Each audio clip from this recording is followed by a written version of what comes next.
आपके अभिव्यक्ति की स्वतंत्रता किसी दूसरे पर व्यक्तिगत प्रहार करने के लिए नहीं हो सकती है। दुर्भाग्य है कि कुछ लोगों ने देश का चीरहरण करना, विभाजन की खाई को और चौड़ी करने के लिए इस अभिव्यक्ति की स्वतंत्रता को अपना जन्मसिद्ध अधिकार मान लिया। Stand up comedian Kunal Kamra के आपत्तिजनक बयान पर अब योगी आदित्यनाथ का बयान सामने आया है। सीएम योगी ने कहा कि अभिव्यक्ति की स्वतंत्रता का मतलब ये नहीं कि कोई व्यक्ति इसका इस्तेमाल किसी दूसरे पर हमला या दूसरे का अपमान करने के लिए कर सकता है। उन्होंने आगे कहा कि कानून को ऐसे लोगों के खिलाफ कार्रवाई करनी चाहिए जो देश में मतभेद पैदा कर रहे हों। दरअसल कुणाल कामरा ने महाराष्ट्र के उप मुख्यमंत्री एकनाथ शिंदे का नाम लिए बिना उन्हें गद्दार कहा था। इसे लेकर शिवसेना कार्यकर्ताओं ने जमकर बवाल किया था। एएनआई के साथ एक विशेष इंटरव्यू में उत्तर प्रदेश के मुख्यमंत्री ने कहा कि अभिव्यक्ति की आज़ादी संवैधानिक मूल्यों के दायरे में होनी चाहिए। उस दायरे में ही अभिव्यक्ति की स्वतंत्रता है। आपकी आज़ादी का इस्तेमाल किसी और पर हमला करने के लिए नहीं किया जा सकता। यह दुर्भाग्यपूर्ण है कि कुछ लोगों ने देश को विभाजित करने की मंशा को बढ़ाने के लिए इसे अपना जन्मसिद्ध अधिकार मान लिया है। मुझे लगता है कि कानून को ऐसे लोगों के खिलाफ कार्रवाई करनी चाहिए जो देश में दरार पैदा करने की साजिश रच रहे हैं। जरा सुनिए सीएम योगी आदित्यनाथ ने आगे क्या कुछ कहा। आपके अभिव्यक्ति की स्वतंत्रता किसी दूसरे पर व्यक्तिगत प्रहार करने के लिए नहीं हो सकती है।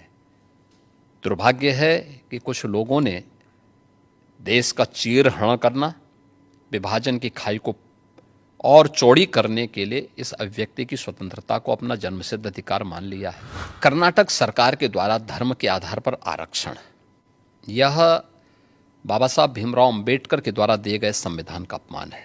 1976 में क्या नहीं किया था इन्होंने संविधान के साथ में, गला घोंटने का काम किया था। तो ये कांग्रेस तो हमेशा करती रही और आगे जो भी बोल रहे हैं डीके शिव कुमार, ये वही बोल रहे हैं जो कांग्रेस की विरासत से उन्हें प्राप्त हुआ, जो दुष्प्रचार किया था।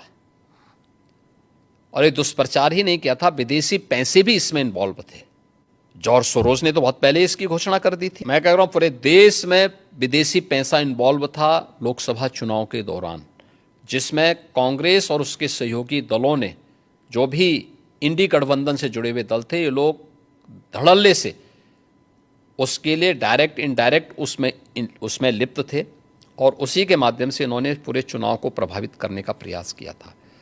यह कृत्य देशद्रोह की श्रेणी में आता है। आपके अभिव्यक्ति की स्वतंत्रता किसी दूसरे पर व्यक्तिगत प्रहार करने के लिए नहीं हो सकती है। दुर्भाग्य है कि कुछ लोगों ने देश का चीरहरण करना, विभाजन की खाई को और चौड़ी करने के लिए इस अभिव्यक्ति की स्वतंत्रता को अपना जन्मसिद्ध अधिकार मान लिया। आपको बता दें कि इससे पहले महाराष्ट्र के सीएम देवेंद्र फडणवीस ने भी कथित अपमानजनक टिप्पणी पर कड़ा रुख अपनाया था। उन्होंने राज्य विधानसभा में बोलते हुए कहा कि अगर अभिव्यक्ति की आज़ादी किसी को ठेस पहुंचाती है तो सरकार इसे स्वीकार नहीं करेगी। Video desk amarujala.com। अगर आप ये वीडियो YouTube पर देख रहे हैं तो हमारे चैनल को सब्सक्राइब कर बेल आइकन दबाएं और Facebook पर देख रहे हैं तो हमारे पेज को लाइक करें। 8 मिलियन प्लस सब्सक्राइबर, आपके इस भरोसे के लिए बहुत धन्यवाद। अगर आप ये वीडियो YouTube पर देख रहे हैं तो हमारे चैनल को सब्सक्राइब कर बेल आइकन दबाएं और Facebook पर देख रहे हैं तो हमारे पेज को लाइक करें। 8 मिलियन प्लस सब्सक्राइबर, आपके इस भरोसे के लिए बहुत धन्यवाद।